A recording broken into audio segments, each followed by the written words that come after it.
Pessoal, como parte da minha saga para fazer o Matter funcionar aqui em casa, eu acabei mudando um pouquinho o meu foco e comecei a estudar um pouco mais sobre o Thread para ver como essa tecnologia funciona. E nesses estudos eu descobri que a minha Apple TV e meu HomePod Mini ainda não se conectam diretamente com o meu Google Nest Hub para formar uma única rede mesh. Mas eu vou explicar um pouquinho melhor. Para quem não sabe, o Thread é uma espécie de Zigbee sem a necessidade de um hub. Eu tenho um vídeo aqui no canal explicando certinho como essa tecnologia funciona e como ela é. Eu vou deixar um link tanto no card quanto na descrição se vocês quiserem saber mais. Mas enfim, pessoal, uma das coisas que não estava fazendo muito sentido quando eu estava configurando tanto o Matter quanto o Thread aqui em casa é que a minha Apple TV, que é um Thread Border Router, não parecia que estava se comunicando diretamente com o meu Google Nest Hub de segunda geração, que também é um Thread Border Router. O que é estranho, porque a ideia do Thread é que todos os seus dispositivos conseguem se conectar e formar uma rede única mesh, diferente do Zigbee que você precisa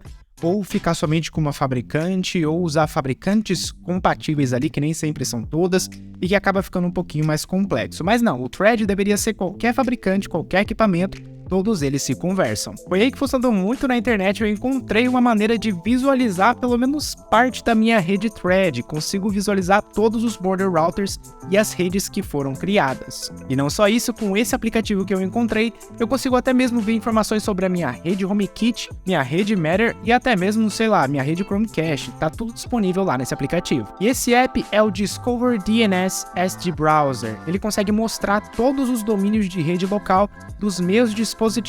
E como uma das bases do Thread, né, é o IPv6, eu também consigo enxergar as redes que o próprio Thread cria. Na teoria, deveria ter uma rede Thread só, né? Se todos os dispositivos comunicam entre si, então deveria ter uma rede só e dentro dessa rede ter todos os dispositivos. Mas infelizmente não foi esse o caso. Quando eu entrei no app, eu fui na seção Mesh Copy, que é correspondente ao Thread, e vi que tinham 3 itens, né? O Google Nest Hub, My Home 29 e My Home 29 2. O primeiro já era bem óbvio, né? Que era do Google Nest. Eu selecionei ela e na opção NN eu vi o nome Nest Pen 7A88. Esse era o nome da rede Thread que o Google Nest criou. Quando eu fui nas outras duas opções, eu vi que uma era a minha Apple TV com o nome Sala de Estar e o outro era o HomePod Mini com o nome Studio. Na opção NN, as duas estavam na rede My Home 29. Significa que eles formaram uma rede mesh ali e comunicavam entre si expandindo o sinal.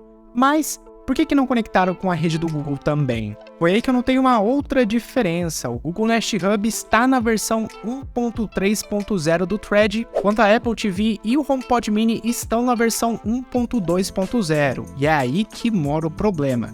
Foi somente na versão 1.3.0 que o Thread passou a suportar uma série de novas funções, inclusive a padronização dos border routers, que permite que Thread border routers de qualquer fabricante consiga se comunicar um com o outro. Até então, cada border router de marca diferente criava sua própria rede, que é o que está acontecendo aqui em casa. E é bizarro, né? Porque isso meio que acaba com todo o propósito do Thread, que era ter uma rede única mesh ali, né?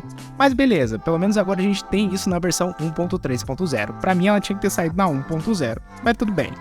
E sim, pessoal, qual que é o problema de ter múltiplas redes Threads, né? Se você ainda consegue controlar os seus dispositivos. Eu explico. Vamos fazer um exemplo bem na prática aqui, pessoal. Vamos supor que todos os border routers desse exemplo estão na versão 1.2.0. Aqui eu tenho uma Apple TV, HomePod Mini, um Nest Hub e, por fim, uma Alexa com suporte a Thread. Cada um desses border routers tem um sensor conectado a eles para eu conseguir dar esse exemplo. Se o Google Nest Hub ficar offline, eu perco acesso a esse sensor, pois ele está em uma rede diferente, então não tem outro border router para ele se conectar. Se a Apple TV ficar offline, ainda tem um HomePod Mini para o sensor se conectar na rede, então eu não perco o acesso assim como aconteceu com o Google Nest Hub. E no caso da Alexa é a mesma coisa, se ela ficar offline, eu perco acesso ao sensor. Então todo aquele esquema de ter uma rede mesh única para você conseguir melhorar o sinal da sua rede, né, ter uma maior estabilidade dos seus dispositivos, meio que perdeu todo o sentido, porque agora você tem múltiplas redes que não se comunicam entre si.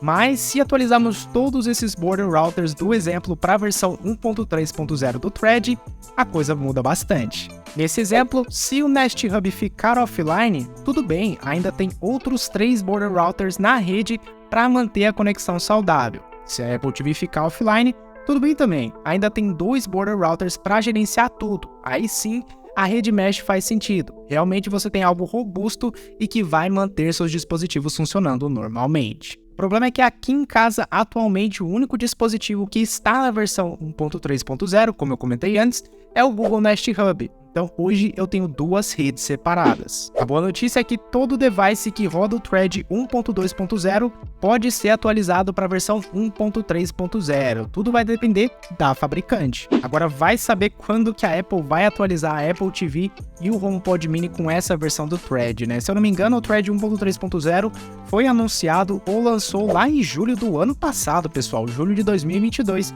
E até agora, depois de várias atualizações do iOS e do tvOS, ainda não tivemos um update por parte da Apple. Quem sabe não chega num 16.4 da vida. E pessoal, eu digo que a Apple ainda não está pronta para o Thread porque para mim essa funcionalidade é a mais importante desse tipo de conexão, né? Tipo, você conseguir conectar com outros dispositivos de outras fabricantes. Inclusive, agora com a chegada do Matter, vai ser mais comum pessoas comprando outros border routers, né? Vamos supor que eu gosto de usar a Siri, mas, sei lá, minha mãe gosta de usar a Alexa. Então, vai ter uma Alexa e uma Siri aqui em casa e elas precisam se comunicar entre si. Então, a Apple precisa atualizar sim o Thread para ter essa robustez maior na rede e realmente, sei lá, dar um pontapé aí nas casas inteligentes para elas funcionarem da maneira esperada. E o mais bizarro, pessoal, sabe o que é? É que o Thread e o Matter também usam vários princípios do HomeKit, né? Até mesmo compartilham um pouco do código-fonte.